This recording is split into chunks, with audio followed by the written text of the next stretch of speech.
Bonsoir à toutes et à tous. Dans l'actualité de cette édition, toute image de l'info du lundi 21 juillet. Depuis quelques mois, d'importants travaux sont réalisés au stade de football Roger Eisenbeis de Bologne.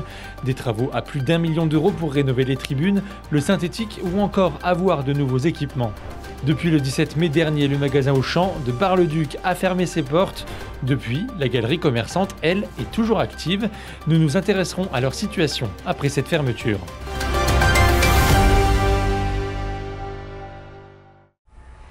Un nouveau terrain, des tribunes repeintes et des lampadaires, le stade de Bologne s'est refait une petite beauté. Depuis plusieurs mois, le complexe sportif est en travaux, un investissement à plus de 1 200 000 €, subventionné à 80%, une nouveauté nécessaire pour la commune afin d'accueillir dans les meilleures conditions les 200 adhérents du club de foot. L'ancien terrain était quant à lui dégradé. Il n'était plus droit, c'était compliqué, on avait des gros problèmes de crevasse, de sécheresse, etc. Et on a envisagé plusieurs possibilités, la création d'un terrain de foot en naturel, mais avec malheureusement le fait de devoir l'arroser, un arrosage automatique conséquent, qui consommait entre 30 et 40 mètres cubes d'eau par semaine en période estivale. Avec les épisodes qu'on peut avoir en ce moment de sécheresse, c'est compliqué. Ce nouveau terrain synthétique est le premier dans le département avec cette matière. Cela permettrait de réduire la pause hivernale, car ces surfaces de jeu sont praticables toute l'année. L'eau est drainée pour ne pas inonder le terrain et récupérée dans les cuves pour que la commune la réutilise.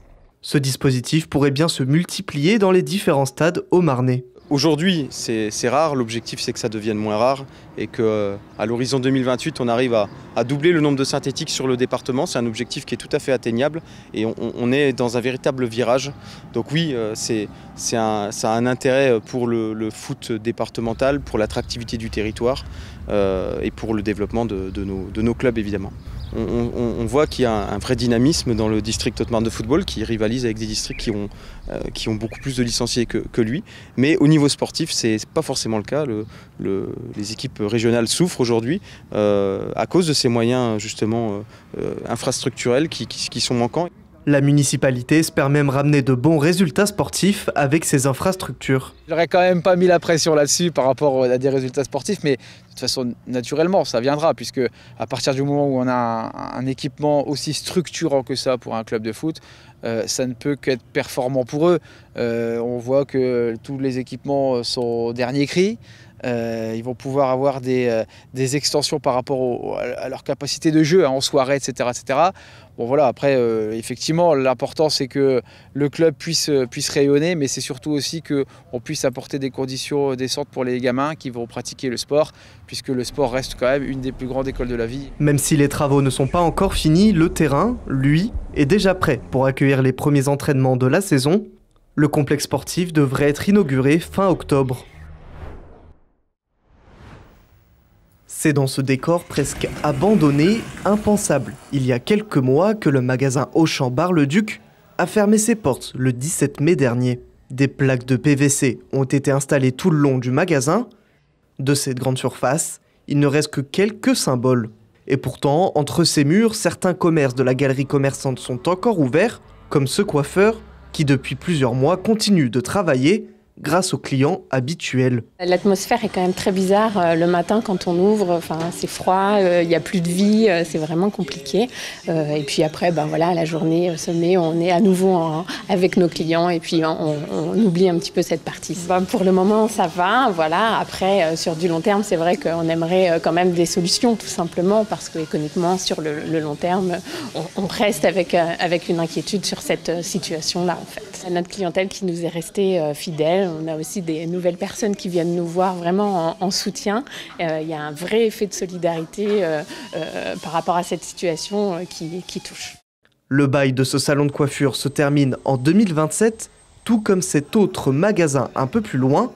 Même si depuis 2 mois, ce magasin d'optique continue d'avoir des clients, avec les vacances, les premières craintes arrivent. On va dire que fin mai, avec la fermeture d'Auchan, ça s'est ralenti.